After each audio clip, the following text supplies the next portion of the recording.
The right to offend is not some pesky little part of freedom of speech that we have to put up with. It is the heart and soul and lungs of freedom of speech. It is the coursing lifeblood of human progress. It is the instigator of liberty and modernity and science and understanding. What a laughing stock today's student leaders are, that they can so casually dismiss the right to be offensive without realizing that their lovely, enlightened lives are the gift of individuals who gave offense. Offensiveness is not just something we have to begrudgingly accept. Offensiveness is the motor of human progress.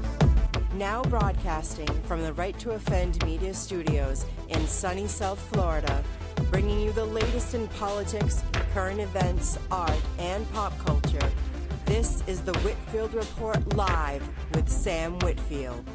But giving offense is good. In fact, it's essential.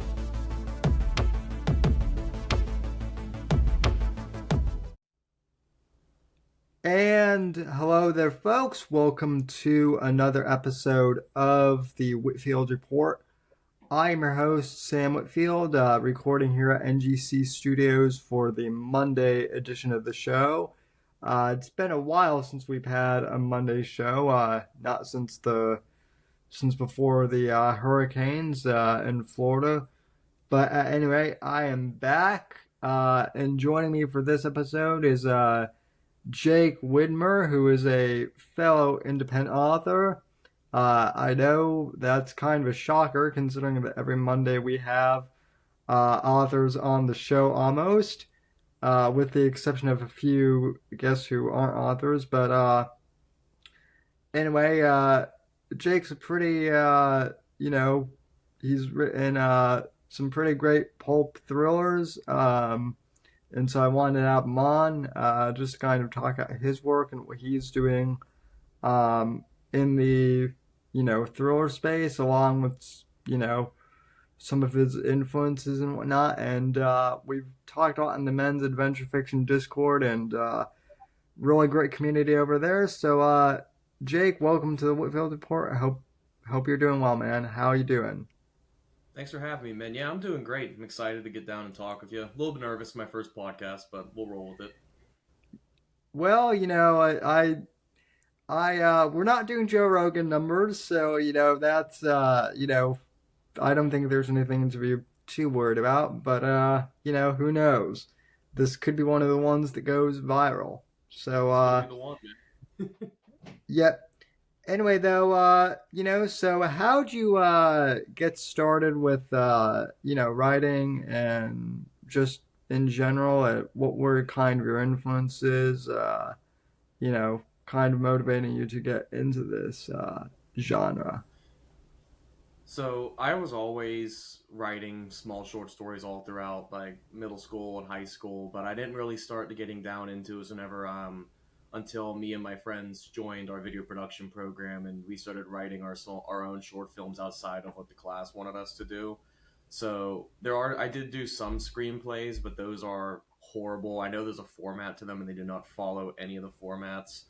But that started it, and then also I had a great creative writing teacher in high school, and he practically let us do whatever we wanted as long as we don't drop any F-bombs or so much violence in the stories. That helped me out too. But I didn't start writing like the Chris Foley stuff until closer to the COVID pandemic, and also during it, because with my parents' jobs, I was home alone pretty much a lot, so I had nothing else to do. I had finished college by that point, and I would just start writing out ideas, and then Homecoming, my first book, came out of that mess. So I don't want to say I was just bored, but yeah, it just came out of something to do, and I fell in love with it. So. Well, that kind of seems to be like a reoccurring theme of, like, a lot of the authors I've interviewed on the show, they start writing early, and then a lot of, like, at least in my experience, like, I did a lot of creative writing in high school too, and my series, while I wasn't well, I wasn't really like published until just a few years ago. I've been writing for probably like 20 years at that point, so that seems to be, um, you know, a kind of like a reoccurring theme I've noticed with a lot of authors in this space. Yeah, and, So, and, and that might sound like cliche because a lot of the even some like Ryan Steck talks about how his writing class in high school brought that up, but it's true. It's what I just started doing it through then, and then it came out of boredom. So yeah, yeah. No, it's funny that you mentioned Ryan because like I've known Ryan Steck, I mean not super well, but I've known him via Facebook for probably at this point a decade. Because when I first knew him, he wasn't even the real book spy yet. He was just the Vince Flynn fans. He ran kind of the fan site, and just to watch him go from just like an encyclopedia of the Mitch Rapp universe to now being like his own. He's got like two or three books out is pretty incredible. yep. But you know, Chris Foley, tell me a little bit about that series and how you came up with that concept because I think it's really unique and interesting. Yeah, well, thanks for that. First of all, I appreciate that. But I wanted to, because before Chris Foley, I had written a lot of what I think's bad stuff. That I was hooked on like zombies for the longest time. So like my older computer's just filled with horrible zombie stories. But when I got my job working in a bookstore, I was put in charge of thriller and then later horror in those two sections. And I've been nice. I read a bunch of the new thriller stuff, so like Jack Carr, Brad Thor, Brad Taylor, Ace Atkins, and then Ryan Steck. And I was reading this like I want to try this out, but I also wanted to set it in my hometown of Pittsburgh, because as far as I know, there's not a lot of the tactical thrillers or political thriller stuff in Pittsburgh at all. Like nobody really thinks about that. The closest thing that comes to mind is the first Jack Reacher movie, and I think it is meant to take place in Pittsburgh. I don't think Pittsburgh is used as the city, but anyway, I sat down, went through a bunch of different versions until Chris Foley became who he is now. I wanted to make him like the standard the standard thriller trope everybody does it. The military man comes home and then something bad happens, but I didn't want it to be a former SEAL, former Green Beret, which nothing wrong with those guys. That's great. I just wanted him to stand out a little bit more. So I picked the Army's 10th Mountain Division. I looked into them. Those guys are total badasses. Um, and I also wanted to make them a lot younger too, because a lot of the guys in the thriller pantheon of heroes are a little bit on the older side. But so that's why Chris is still in his 20s, even in the third book going on now. He's still in his 20s. I think that's just a different. I think it's interesting at least to have a younger protagonist do all these things. It also adds a little bit of shock value too when he gets into like the nitty gritty stuff, like in my third book, The Real Monster. Yeah, I mean it's interesting because like I first started writing like the outline for it wasn't even called Shadows of Deception back then. It was something else, and I was in my early 20s. I was still in college when I wrote that, and I had my main character John Ryder like he was just like I think he was like 20. I think he was like 28 at the time. So he was actually older than I even was at the time when I created him. But like even like I was told that like even like 31, for like a Navy SEAL commander is like really that's really young. But like I didn't really care because I was like, well, maybe he's just that good that he advanced at such like a young age and then had all this stuff happen to him. But Yeah, and that's go ahead. no, go ahead. But Like that whole thing about your character being like that good. That's what I'm kind of because I'm leaving breadcrumbs throughout my series. Like if you've read it, that like yes, Chris Foley was 10th Mountain, but there's something I'm not gonna say what it is because it's spoiling it. But he did more stuff over in Afghanistan that wasn't in 10th Mountain, and even though in the third book now, I think I have him as 24. He's just he has no business being as good as he is at that age, almost. You know what I'm saying? Yeah. Well, the other thing too is like, so I don't know if you've run it into this, but like, I'm kind of like, I don't know, like I picture writing like the John Ryder character for like a long time, like as much as I can, and I don't want to. I don't want to do the thing of like having my, of having him or any of my other characters be like perpetually like 30 years old or something when I'm like 50. I understand that like some, authors can get away with that, but like Mhm. my whole goal hopefully is, barring like nothing happens to me, that like I can keep writing this, Yeah, series into like my 50s, and like have John Ryder like you know like turn in his 50s, and like still going yeah, on adventures then. yeah. Like So that. That's what I would like to hope. Like same thing as long as anything that doesn't happen. I want to as I get older and the more experience I get, Chris is going to get older and the more experience he's going to get. So as long as I keep writing Chris Foley, he's going to age along with me and everybody reading him too. So I'm on the same page with you on that one. yeah. And it's interesting that you mentioned working at like a bookstore. So like I haven't I've worked at somebody's, but not like a bookstore.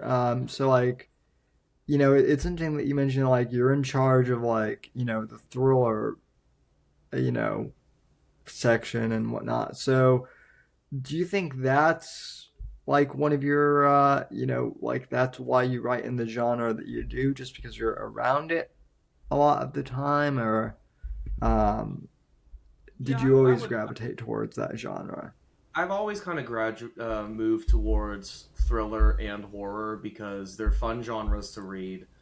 Like even the Tom Clancy ones that are like tomes, like this thick books, they're fun to read. Same thing with like the big horror books too, and also like all the movies I've watched growing up were like Die Hard, Lethal Weapon, Terminator, movies that I was way too young to have seen when I first saw them, and then grew up with all the Call of Duty games too. So like that military thriller is like embedded into me. So I'm not Yeah. surprised that Chris Foley is the action thriller that it is because of those influences. Yeah, it's funny. It's funny that you mentioned Call of Duty 2, because we're recording this on the weekend that Black Ops 6 has launched, and Hmm. I haven't had a chance to play it yet. I've heard from other friends that it's pretty good, but man, it's like it's a $70 price tag, and I need more people to buy more of my books Yeah, so I can afford to yeah. Read to our buy. stuff. It's like Call of Duty. Read it. It's just like it. But Yeah. funny you So bring Black Ops up. I opened my phone up this morning to I forget what, I think it was either Instagram or Twitter, and it just spoilers for the whole campaign. I'm like, I can't go on anything now. I can't. yeah, no, in Black Ops is one of the few. Well, I mean, is Black Ops is like one of the few games where like they actually have, like, minus like Black Ops 3 and 4. Like I know those campaigns were like kind of sus, but like Black Ops actually, like, as far as the Call of Duty games, like more or less kind of has like an actual like good campaign. So um Black Ops One campaign lives rent free in my head, man. I think. oh yeah, Black Ops 1, like, like I know Black Ops 1 takes place in the 60s, but like there are definitely Easter eggs to like the Black Ops 1 you know campaign, that like I've left like references Yeah, to that, and so people are like, oh, you did the numbers thing here, and like and other stuff yeah, like that, yeah, and I'm like, well, yeah, so why wouldn't I? yeah. So And I kind of spread a little bit of like, because the fact that Chris Foley and his friends, his former 10th Mountain teams, are still so young. There's always I always like to have like glimpses of the like the inner kid in them comes out and beats the cold hardened killer that they are, and it's always something like okay, I'll see you tonight. You better hop on the game. I'm gonna kick your ass. And after something horrible just happened. Right. Yeah. Yeah. But yeah, Black Ops 6, man. If it goes on sale, I'll get it, but I'm not dropping $70 for it right now. Absolutely not. I'm probably the thing with that, and this is kind of advice for, some of the gaming audience, which I do know we have. Like I always wait until like all of the Black Friday sales. Yeah. So um, you know, or I mean, like, there's only I think there have only been like two games where I've like ever paid the full, like $70 for, and they're almost never worth it now Yeah. because of like the day Game coming one, out. Like, yeah. you gotta So buy a DLC to get the whole thing fixed out. Yeah, but you won't experience out of our books, guys. We don't have to get DLC for ours. yeah, well that's also like I had like my first like I'm old moment when I had to like explain to like one of my neighbor's kids who's like younger, like, yeah, no, when I was a kid, like, you know like games just like they came out, and like if they were good, if they were, Yeah, if they were if they good, ran well, like that was it. And if they didn't, developers were like in a load of, shit then. yeah, So yeah, yeah. Now it's like I pay $70, I get a game that barely works, and then I have to buy like a $20 DLC to get it to work. Like, thanks, dude. that's well that's like I still game a little bit, but like honestly too, like that's one of the reasons like why I started like writing because a lot more again was because I was like, well, shoot, like all these games are like broken first off, and then like the storylines like aren't that good. Like, man, like I've written some, short stories like I've that could be just as good. So like that was part of my impetus was, just like seeing if I could write like better than some of the developers, and lo and behold, it's not that hard. No, it's So not. It's not that actually, hard. It's not that hard. I'm a 24-year-old kid, and I think some of the dialogue I have in my stuff is better than anything a AAA developer could put out. yeah. Well, yeah. And I mean, same with movies too. Like the last James Bond movie, like I like it, but like the ending, like really a lot. Along with like a lot of other people, like I'm kind of sour by the fact that like that they actually like killed Bond off, and Yeah, I know that like Craig's thing was like kind of its own universe, but still it's kind of like yeah, that's not like the point of Bond, yeah, yeah, like the whole thing is like, yeah, it's different actors, but like up until that point, like the idea was that it was the same character throughout like all of the films. So yeah, yeah. um but Yeah, I still don't like that ending. Like, I don't mind the movie at all. It has some great action sequences, some great Bond moments. But when I first saw that ending, I was like, oh, they actually did it. Like, I don't like it. I don't like the ending of that movie.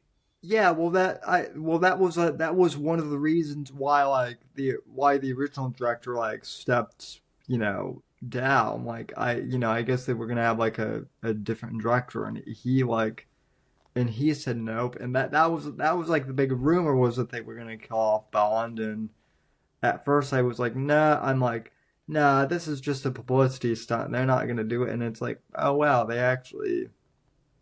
they did Yeah, it. So and a part of me thinks the reason why they showed like Bond getting blown up was because if they didn't, there'd be people like, oh, he got off the island. Oh, Daniel Craig's coming back. They just wanted to like make it blatantly clear that Daniel Craig's done, but they could have done it in such a better way, though. Yeah, I mean, like, there were like a bunch of ways they could have ended it, but like I've done entire podcasts on that before. Yeah. Um, I'm one of those guys that can talk about Bond 4 hours. Well, the other thing too that I find interesting about your work is like you've become like you're kind of the expert, at least, in our circle of like the executioner and like all these other like pulp anti heroes. I wouldn't say expert. I love the Mac Bolan books. I think they're great. There's a lot more good ones than there are bad ones, because there are some bad ones. But like whenever you get a good one, Yeah, especially the ones from the '80s, which were the ones ghost written by Stephen Mertz, you're gonna have a blast with those. Like the one I'm reading right now, I think it's book 52 or 53, Tuscany Terror. Stephen Mertz wrote that one. It is fantastic. In an Able Team in Phoenix Force too. Not so big on Phoenix Force, but Able Team rocks.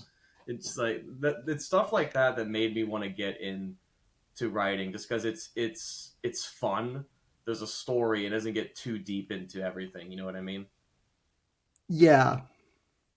Well, yeah, and I mean that's like reading some of those older like pulp like action novels has been like really influential like in my writing too, because it's like okay, you don't need like a 500-page tome to like tell a good story. Like they can kind of be on the shorter side, and I almost hate to say it, but like I think kind of the shorter format actually works now more too, because like when I was first writing like my when I was first writing like the first Shadows of Deception, just like writing like I remember like I barely told like anyone I was doing it at all, but like I told a few close friends who I Mm-hmm. who I had who I had gone to school with, and one of my friends was like that. Well, that's great that you're writing it, but like I might not like.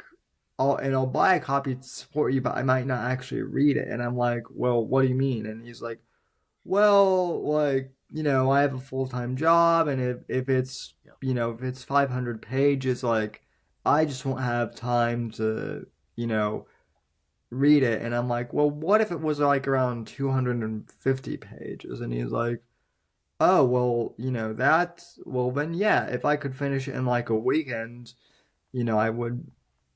I would do that. So like, that's kind of like been, you know, I guess instructional for me as well. So Yeah.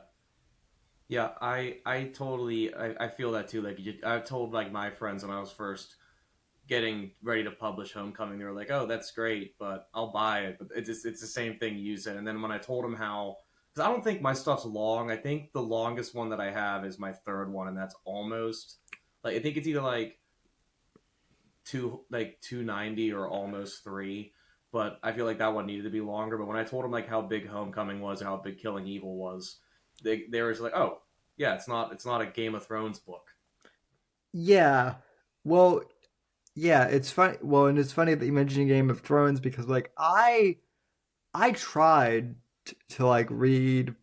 I tried, or no, I tried to listen to the first like audiobook in the Game of Thrones series, and like I made it like 3 hours in, and I was just like I can't.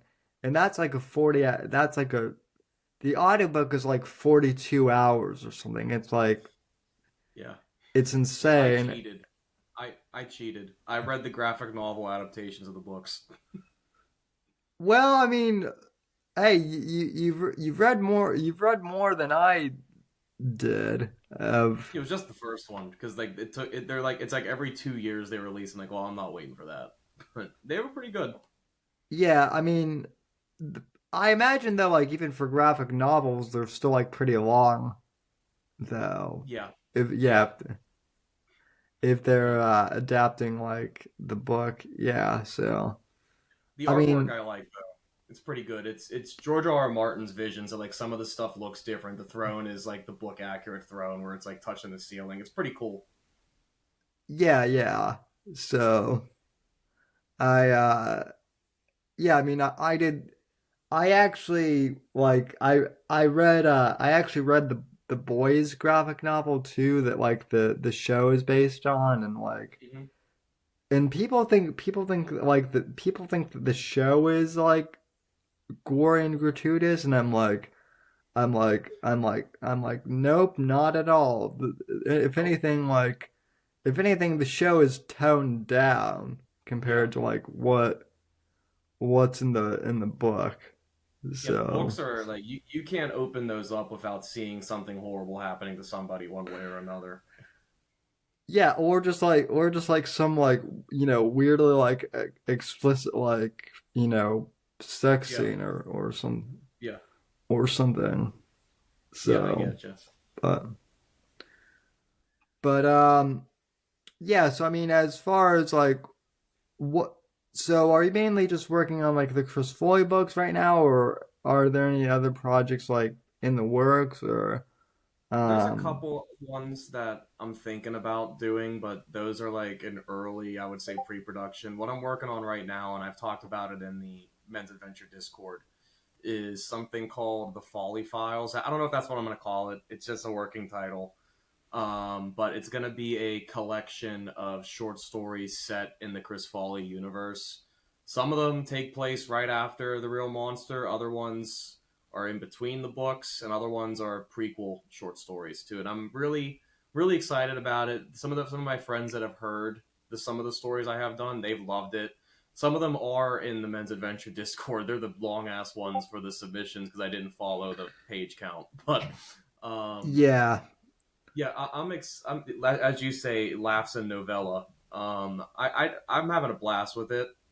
Chris Foley 5 is also being written at the same time, and I'm kind of having some trouble because I'm leaving breadcrumbs in some of the short stories for what's going to happen there, and I'm like, oh shit, I got to go back and retcon myself after all that. But yeah, but Chris Foley's my focus right now because I have all these ideas lined up. I don't want to like start something else and then go back to write Chris Foley and totally forget how to write the character.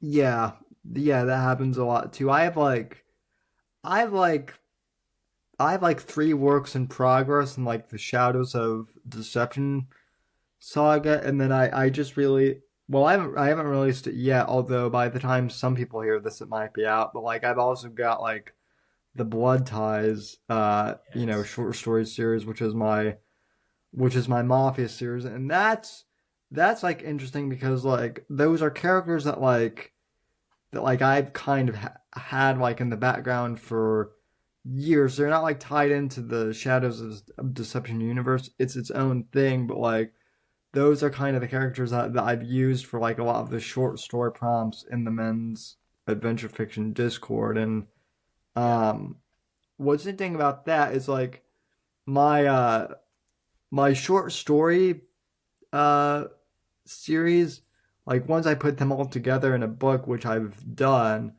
like the short story volume that I just put together is actually longer than some novellas I've Yeah.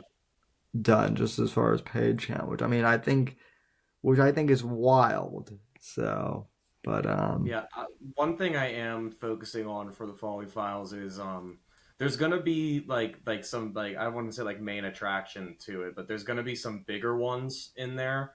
But like the first three that I have lined up are maybe like 16, 20 pages tops, but the fourth one is meant to like build a little bit more of the world, so that's a little bit longer. So they're not all going to be the same length in it, but yeah, expect the same kind of action that you like from my other stuff. It's going to be Chris. There's going to be stories from Chris's point of view, stories from other characters' POVs, other characters who don't get their time in the spotlight. I'm really excited for it. yeah. Well, I mean, and I mean, I think the other thing too, I've read as many of your books. I did read Homecoming, and it was really good. But Oh, good. I didn't know like you. I'm but I mean like right now, like I'm also experimenting with like, some of my characters are like older, spies like from the Cold War now. Mhm. So like I right now what I'm doing is I'm also working on like a short story that like actually takes place like in the early 1980s that like shows Mhm. like like John Ryder's boss when he was like a younger Yeah. man and like, Yeah. and like and that's kind of a challenge in and of itself because it's kind of like, well, oh, it's kind of like, well, oh shoot, this historical event hadn't happened yet, and like I obviously can't like reference like cell phones or like Yeah. anything like that, Yeah. like, Yeah. and like I thought. I can kind of reference the internet, but like not really because it was like a super like like So like prehistoric the like whole floor back then, like the whole basement's the computer room. yeah. Yeah, and then like, Yeah. using computers, it was just like you had to type in a command to like, like pull up Yeah. a window and like that's what Yeah. it I don't was. know how I would write something set back then because I probably could, but it would take a lot longer. But good on you for trying that, man. I can't like that sounds hard as hell.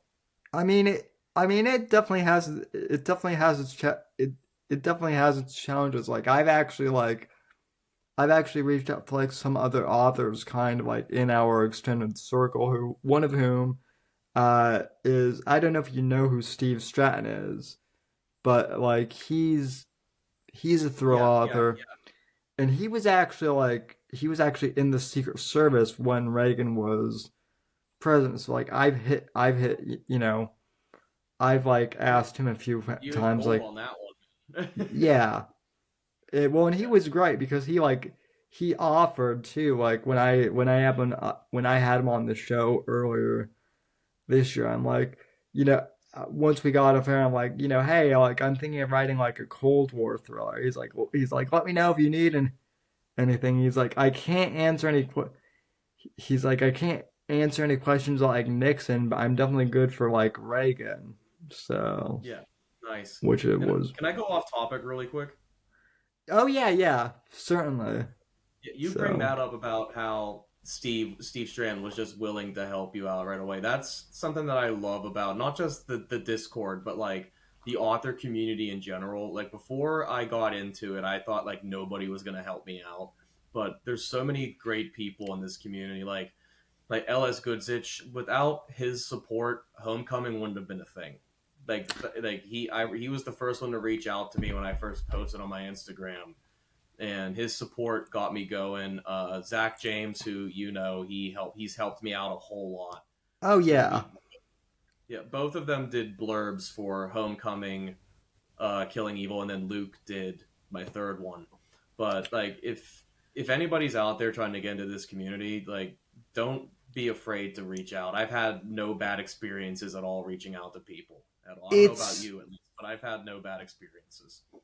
I mean I will say it has changed a lot because like when I first started kind of the when I first started in the author community, it was like around 2014, and I was Mhm. kind of like I was still kind of dabbling, in writing then. Like it was kind of like I took a gap year in between high school and college, and that was the year I did that. And like back then, like I indie authors were still kind of like um there was still kind of like a phase of like, oh, he's just an indie author. He's not like an actual, author. And I think that stigma is kind of gone now, definitely like which has And definitely and helped. it definitely is. It's like the one thing that does need to. I'm gonna try not to go on a rant here. No, You know no. my opinion. You know my Yeah. opinion on probably where I'm going on with this. Um, like the stigma that it's like, oh, he's like, we're not selling books out of the trunk of our cars anymore. Like we have Amazon's opportunity. We have, if you want to try it, Barnes and Noble Press. I couldn't get it to figure that out, but best of luck to you if you want to try that one out. There's Ingram. There's a whole bunch of other ones. But what needs to, I think, change is in store availability from some major retailers too, because Yeah. good on a lot of people. I'm not gonna. We've talked about these authors before, but I'm not gonna say anything. Good on them for getting into a store, but I'm flipping through some of these books and this woman's a millionaire, but her human interactions in her books aren't real human interactions at all. But I'm just leaving it at that. But I feel Yeah, like yeah. some retailers need to start accepting indie authors in, because I can't tell you the amount of times, like very recently too, like within like the last week, where like most of the customers that come up to me want books that we can't even order for them because they're indie authors, but they're so popular on Amazon, and it's annoying. It really is annoying. Yeah, well, I mean, I think the other thing too that like in this, I'm sure you've heard this and you've experienced this too, but like one of my biggest pet peeves is like with pre-orders, like for some reason on Amazon, like you can only do pre-orders for the Kindle edition, but Yeah, there's no way to do pre-orders for like print, uh editions. And I yeah, don't really know why that is, because it just seems like, well, you're essentially just reserving a copy, right? And then it's print on demand, so they'll print it, anyway. yeah. Um, I don't but understand like, that. It's if it works for the ebook, it should work for our physical copies. I don't want to. I don't know what Amazon's thinking about that. But if they were allowed yeah, us to do like pre-orders for our paperbacks, I think that would help us out a lot more. it definitely would, for sure. So, I think my other, like one of my other pet peeves, while we're talking about, pet peeves, Hmm. kind of is, specifically like in the thriller genre, like I do feel like some of the major authors get away with like unrealistic things that the indie author community would get like, Yep. major flack for, Yeah. this whole idea of like AI supercomputers, like helping out, you know, Yeah. major, Yeah. maybe that was a bit too specific of a reference, but like that's one thing where I've done that, and where like I've done that in my books, and I get like, like a Yeah. 3-star review, and I'm like, well, I'm just copying, you know, I'm just like, well, X amount X, author, so and so can do that. Yeah. So I have a good example revolving around the same guy we're talking about actually. So in my third book that I'm going to try to say this without spoiling it. Chris Foley is tortured in one scene for it, and a lot of people, this is not a lot of people, one person on Facebook reached out and was commented saying like how I basically copied one scene from the third book from this gentleman we're talking about. And if you know the torture scene in that third book, I think you know what I'm going with. You know what I'm talking about? yeah, Yeah, that it's the same part on Chris, but it's also like totally different. And I'm just like, dude, if it was reversed and I went that extreme, I would be ripped apart. I feel like like make up your minds. yeah. Well, I mean, and the other thing too with that author, is like, like I think I'm decent at like writing, fight scenes and like battle scenes, but like Mhm. I'm definitely not like the type of person that goes in depth, like, and then John Ryder, loaded in like a 20 round, magazine into his Yeah, MP5 Heckler but and you forgot Coke, to and put in what then kind of bullet it was too. You forgot to say how fast it is as well as it goes yeah, through. You forgot yeah. that. You forgot to mention what coffee Ryder drank that morning too. You forgot that.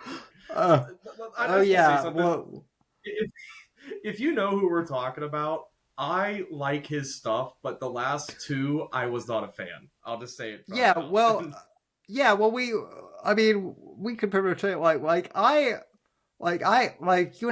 you and I are both big Jack Carr fans, and I know people who have interviewed, Jack Carr, and listen, you know, I've tried to get Jack Carr on the show. I would love to interview him. Other people have Mhm. said that I should interview him, so I'd be honored. Yeah. But yeah, I do feel like some of his a common criticism that I've heard online is the fact that he does get a little too wordy, and with some of his scenes, and I definitely think that is a thing, not just with him. I think with other authors as well. So Yeah, it's um, definitely like a trend going around of like all the heavy hitters, like Carr, Thor, all those people. Like getting a little wordy might be becoming a thing. I don't know if they're trying to like be more like Clancy, which nobody's gonna be more like Clancy. Like, I'm sorry to tell you that but no one's gonna top him. But yeah, yeah, I think it's just the thing now. Like everything's getting a little bit like tomish almost. But like you said, I well, think the short stories are going to become more popular again. I think from what I've heard, um, one of the reasons why books are why some of those books are still long now is also publisher requirements too. I think for what reason the big publishers have hey, we need you to write Yeah, a certain amount of you know words because X amount of words sells better for us. So yeah, I wouldn't be surprised by that at all, and that just gives authors like us a little bit more freedom because like I'm sure if you really wanted to, Shadows of Deceptions could have been like a big tome ish book, but like you wanted to make it a short novella, and you had the freedom to do that. I think that's one thing that indie authors have over a lot of the traditional publishers because we have absolute freedom to do whatever we want.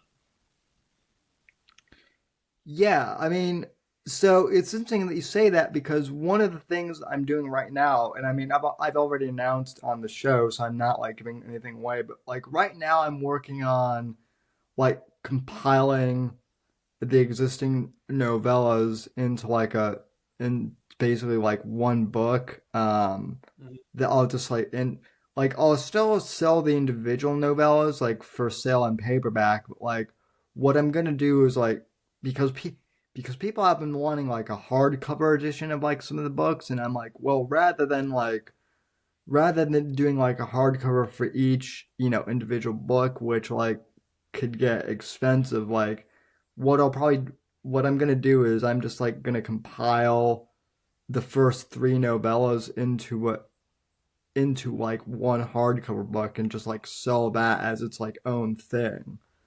Yeah, Um, that sounds awesome, man. so because Yeah, I thought because about. the because one of the ideas that I have for Shadows of Deception is that you can't is that if you really want you can read the series like one after the other kind of like a big novel if you want to. So, Mhm.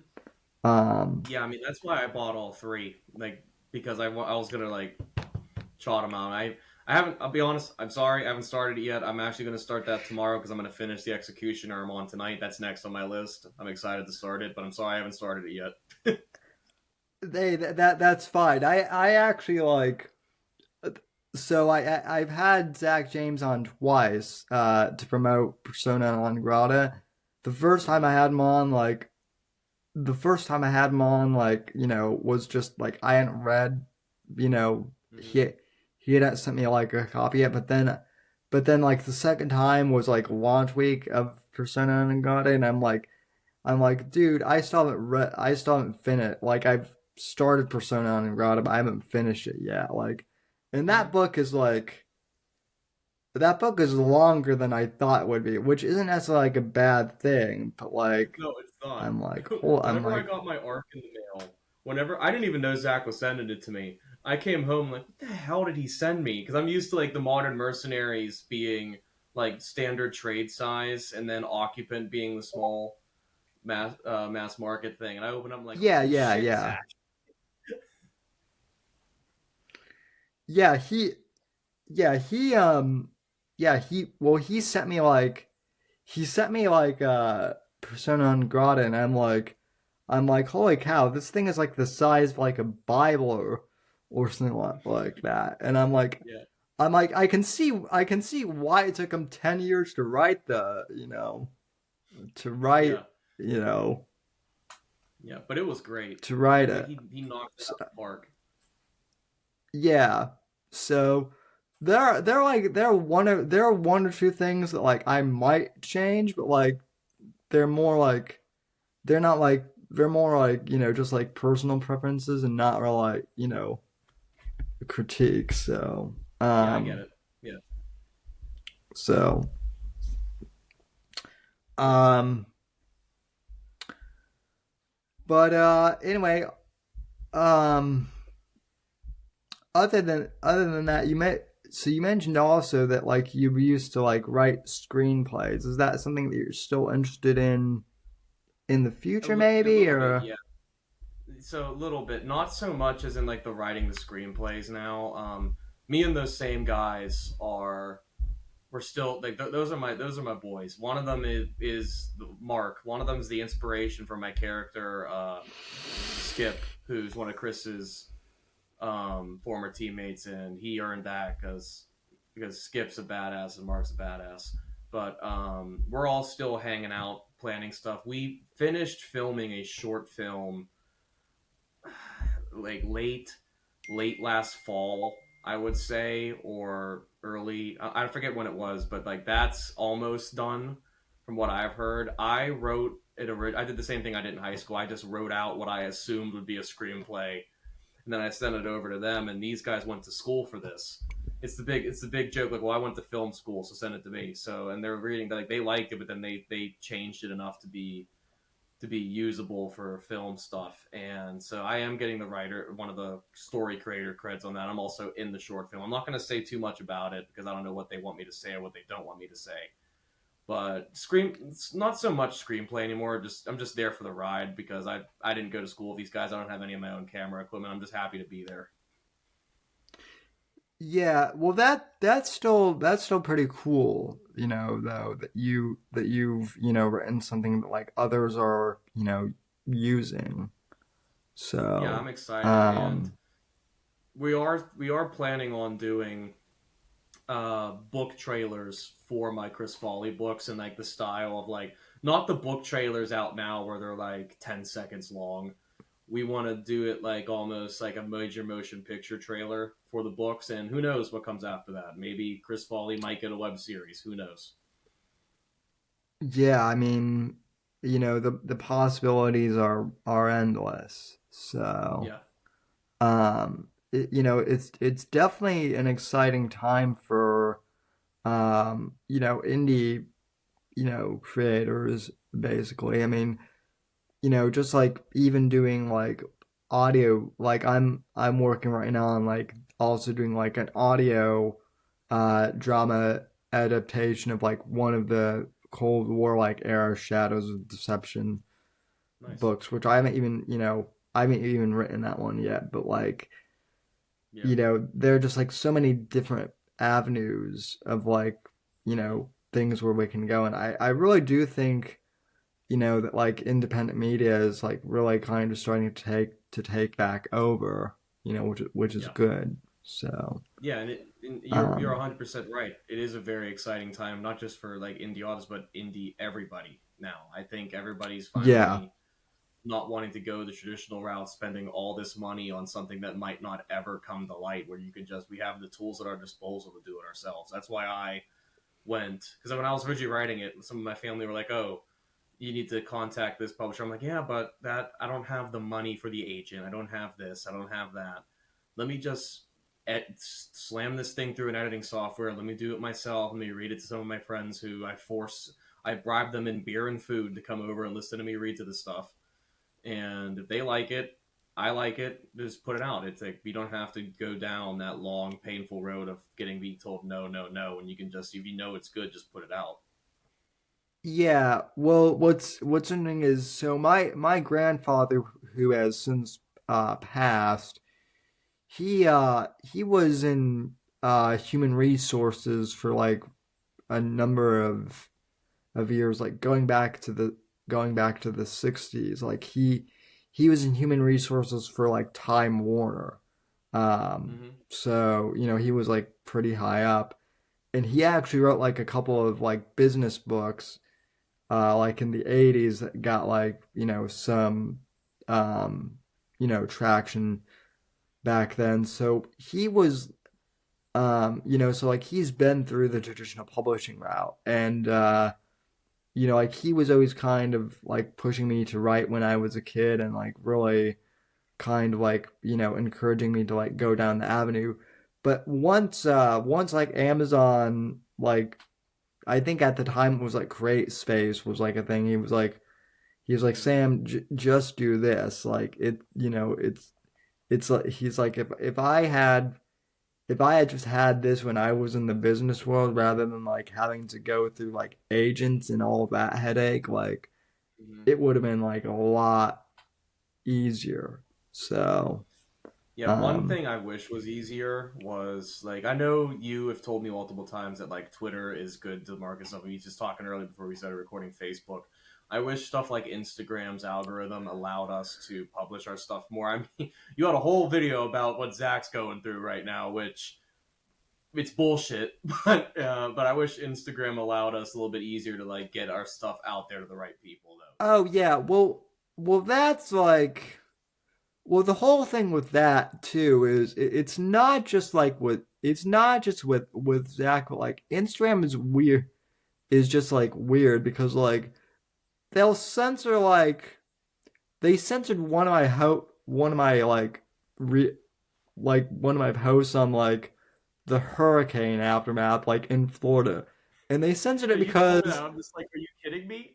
they pulled it down because they were like they was like, we think that you're like involved in engagement farming, and I'm like what? I'm like, first off, what even is that? And it's like okay, isn't engagement kind of like the whole point of this, Yeah, app? Like yeah. if people like aren't engaging, like, then like, then like what's the point? And I guess like they looked it up, and they're like, oh, what they meant like bots and whatnot. And it's like it's like, hey, I don't know like how to like even do that. Like Yeah, to I'm not technically savvy enough to like buy bots, or anything like that to like, you know, yeah. to like inflate my account. So, um, Yeah, yeah, be like, it's you getting slammed with that is ridiculous. What Zach's going through is ridiculous. I haven't like been like my page hasn't been like restricted. Nothing's been like taken off, but I know from like my family and friends because I have them whenever I was promoting my second book, Killing Evil, which without spoiling it has a lot to do with human trafficking in Pittsburgh, which it's a bad thing that actually goes on a lot yeah, around here. And I released it around the same time that Sound of Freedom came out. So, and in my descriptions, I was telling people like, if you're not into, if you don't believe this is real, if you don't think that these people should, because like our friend Zach James, I believe we should kill all pedophiles, and that essentially, I said that in my post, and it was just based. like shadow based, yeah, Yeah. just shadow banned. It's just like I'm like, are you kidding me? Are you telling me that I'm not supposed to like? Are you for this? And Instagram didn't even answer me. Yeah, well, like, so like Instagram, like I've gotten a few things like I've gotten a few things like, like I guess like D ranked or whatever, but I've never gotten like outright shadow banned. Like, Mhm. but like YouTube, like I'm basically like persona non grata on YouTube. They actually like nukes my whole channel for the podcast. So, um, and I don't Yeah, they never even gave me a reason why. They were just like I was actually like live streaming like a week after my grandfather died. I was yeah, right in the middle of like you of actually like kind of you like you know paying tribute to him on the live stream, and all of a yeah. sudden like I got like a text like, "Hey, did your webcam freeze or something?" And I'm like, "No," and they're like, "Well, the stream's offline." And then I got like an email saying that like your channel has been terminated, and I'm like, Oh my "Okay, god. why?" And they're like terms of service violations, and I'm like, "Okay, which ones?" And they're like, "Please refer to our community." Yeah, And it's like, okay, that's not an answer. So, that's not what I asked. That's not what I asked. But yeah, that sucks, man. It's a good time to be an indie developer, but it's also there's still some hassles that everything that needs to be taken care of. But slowly but surely, we'll get those taken care of. yeah, yeah, it should be interesting. I you know, like I almost feel bad because like I am trying also to like be like really encouraging of like Nathaniel and Luke and what they're doing with the Men's Adventure Fiction podcast, but I'm like Hmm.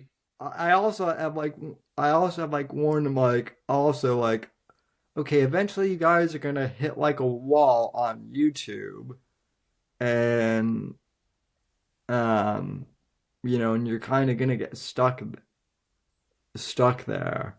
So because your content isn't necessarily like YouTube friendly per Yeah, se. what it's not the content they want you to make. Yeah, but like Yeah. Discord's going strong, man. It's great. It's great, and I hope it never falls apart, which it never will because I don't think any of us are gonna let it.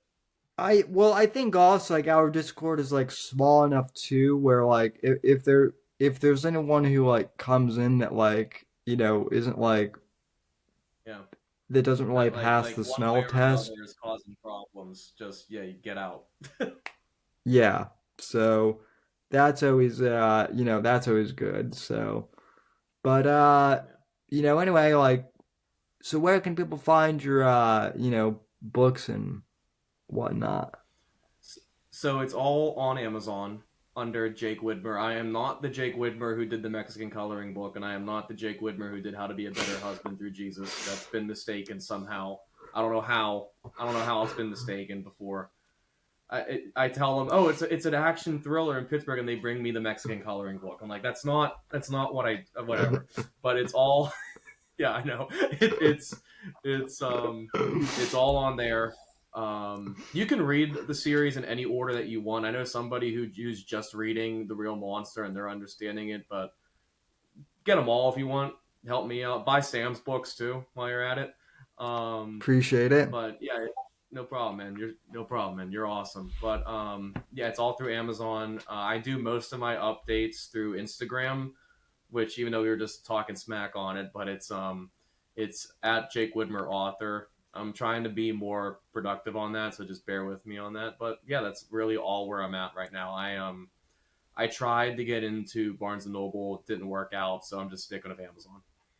Yeah, no, I tried like I did try with Barnes and Noble too because there was like someone who's like I have a $25 Barnes and Noble gift card that like I've never used and I would love to use it, so I'm like okay, well let me see if there's like a way I can publish like a Barnes and Noble edition of the book with like a different cover or something, and so I tried, and it was like it was like the it was like the page margins whatever didn't get like they said that like my page margins were like off, and I'm like, what do you mean? It's just like a standard 5x8. Like it's the exact same one I used.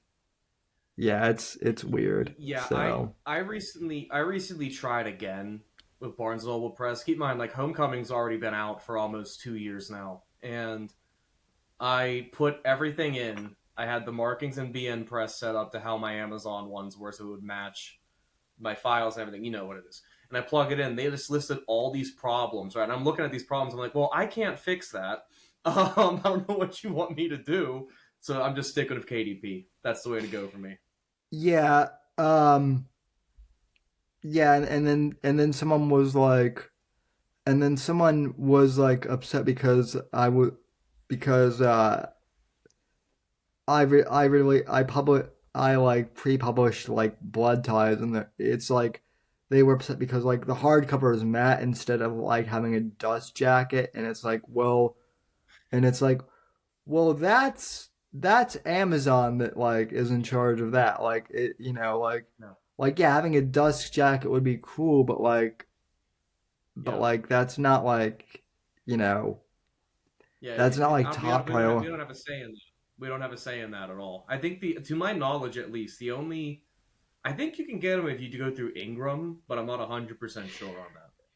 Yeah, in Ingram, like from what I've heard, is just like I've heard that like Ingram, like they have like enough quirks to where it's like not really like worth like they have their own quirks, and it's like yeah, just use Amazon because like the headaches of like using Yeah, Ingram are like yeah, not worth it. Plus like uh, like I know some people don't like Amazon for whatever reason. I don't really understand why, but like as far as like and I've talked to this before, but like Amazon or not, like they pay the best royalty rate for like independent authors out of yeah.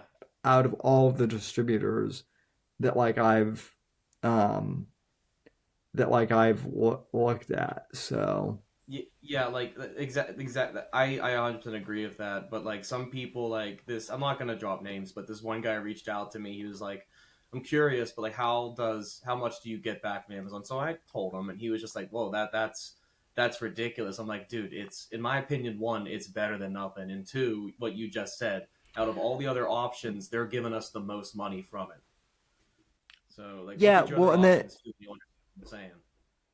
yeah, well, and then even like with traditional publishing, like we've talked at this on like the live show before too, but like Penguin Publishing, like they got in trouble like a few years ago. There was like a big lawsuit where like they were like they were like paying authors like pennies on the dollar for like what their books were like were actually like bringing in, simply because like they weren't like Stephen King or or like Patricia Cornwall, or like one of those like Louise mega Penn. Yeah. authors. Um so it's like yeah, why even go with with like a with like a traditional Yeah. publisher anymore? Yeah, you're spending So all this money to get into that, and then like you just said, like, oh, you're not Stephen King. Here's a quarter for like a book that took you 3 years to write.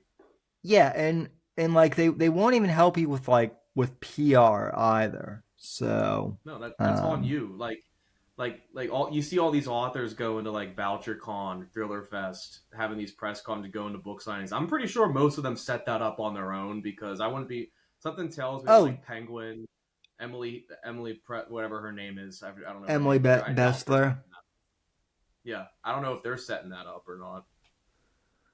Well, well, like I know that some of them do, but like I know from talking to like I know that from talking to like Eric Bishop and like a lot of people who have done like it's interesting too because like a lot of people like Steve Stratton and like Eric Bishop, like they were both in traditional publishing and then they moved to indie.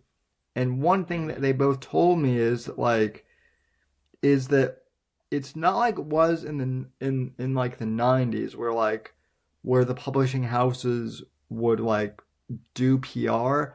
like now authors have to, like, even Jack Carr has to do like a lot of his own, like, indie, has to do like a lot of his own social media and whatnot. Yeah. Like, he gets some help from Simon and Schuster, but not that much. Which is kind of like, okay, well, that's kind of like, then that's kind of dumb. Like, why do the publishing houses even exist then? So Exactly. A lot of it doesn't make any sense at all. Like you can go down a rabbit hole and go insane trying to figure out some of the stuff behind the politics of getting published, but that's a topic for another time. and I mean, I have, and like we've talked,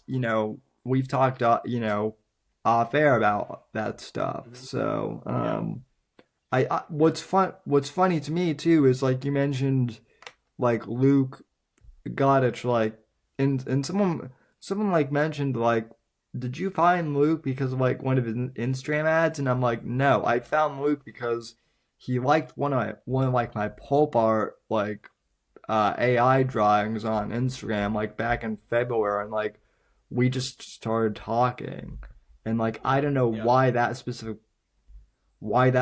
post like went viral, but it did for whatever reason. So like same thing. Like I didn't find Luke's, and like I don't even know if Frozen. I wasn't published yet. He might correct me on this. I don't even know if Frozen Wrath was even out yet. But he was definitely writing it and promoting it, I think. And Luke, if I'm wrong, let me know. But he had commented on my post, and then he started hanging out at the bookstore I work at, and then he got published, I got published, and then the rest was history. That's wild that you two are in the same, like, area too. So we haven't been able to hang out as much as like we used to because he's got kids, I've got my stuff going on, but yeah, he's a good guy, he's a close friend, and like I said in the times before, without his support, I wouldn't have been published. So. You and him are like two of the reasons why I would like consider going to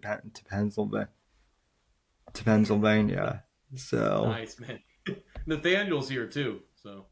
Yeah, well, Nathaniel, like, everyone thinks that he's kind of like a Florida man, and I thought he was a Florida man too for like the longest time, and he told me where he was. I was like, "There's no way you're there. I don't believe you." Yeah. So, yeah. So. Talk about like Nathaniel though. That man needs to get published somehow. We gotta like put him in a room and make him fill out the KDP sheet, the KDP thing one day. Just don't let him leave until he does it.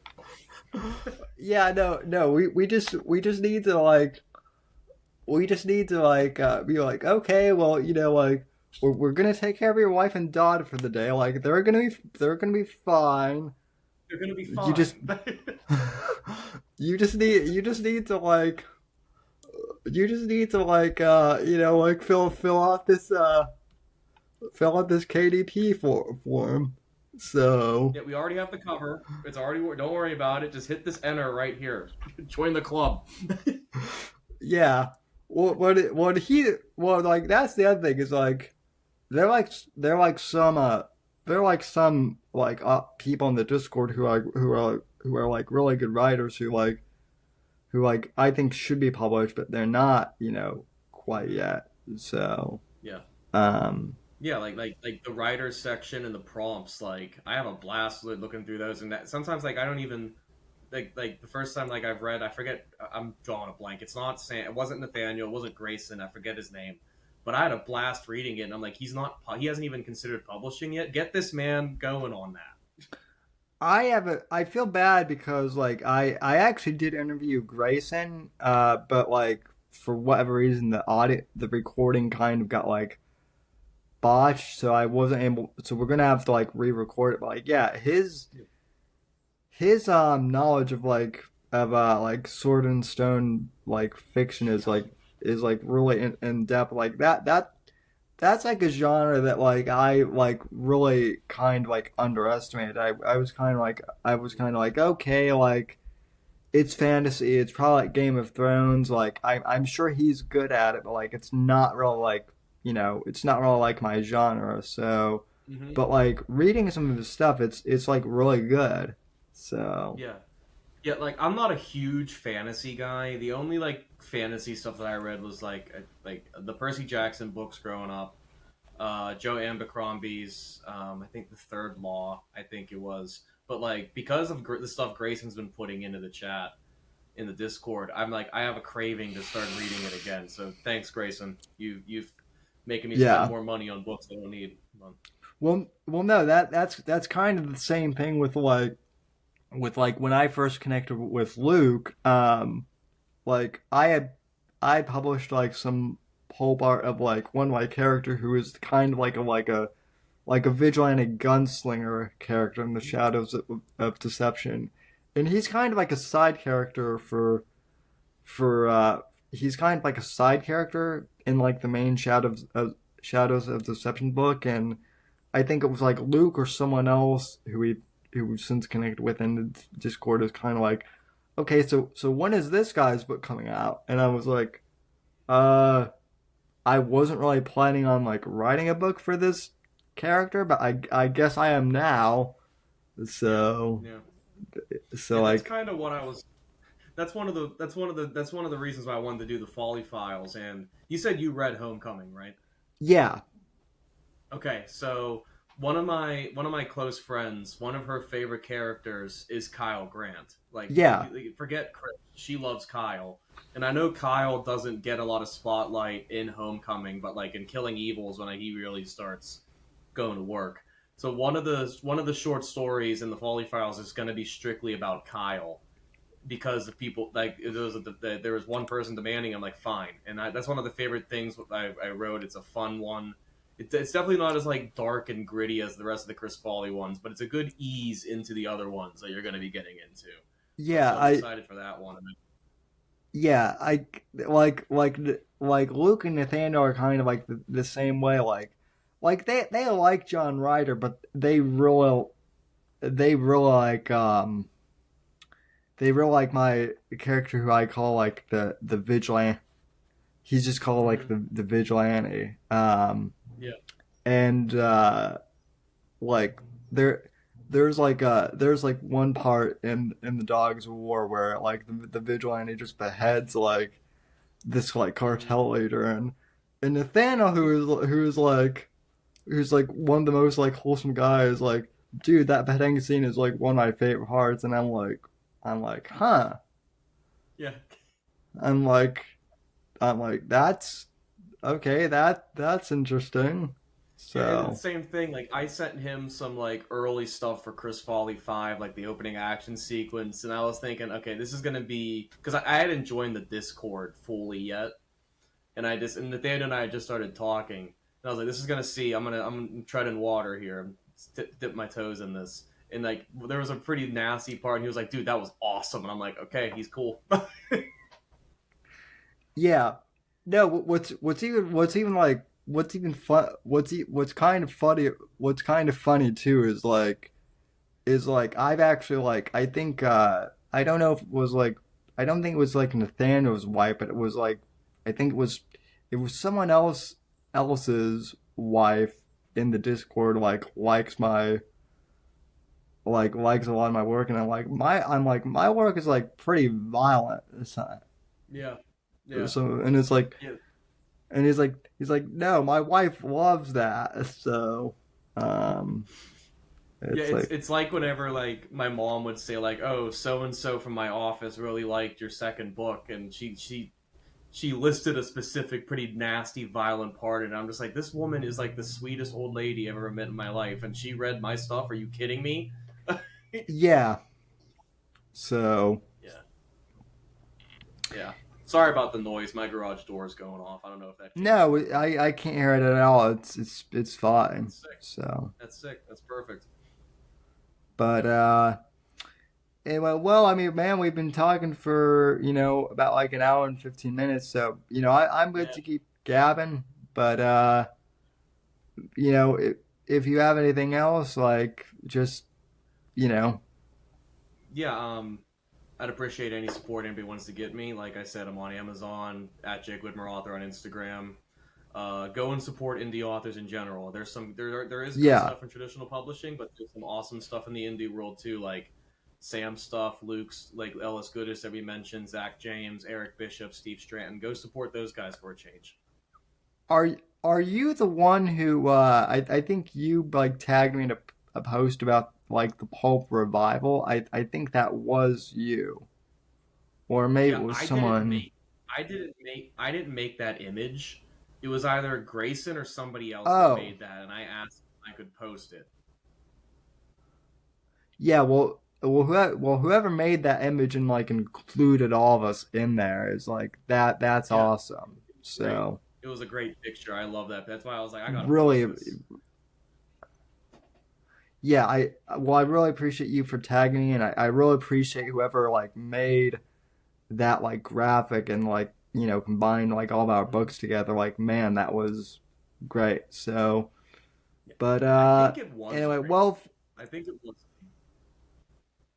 yeah, man, he's great for doing that, and he's great for supporting. Like, everyone kind of in the community has been great so far. Oh So, yeah, it's a great community. and yeah.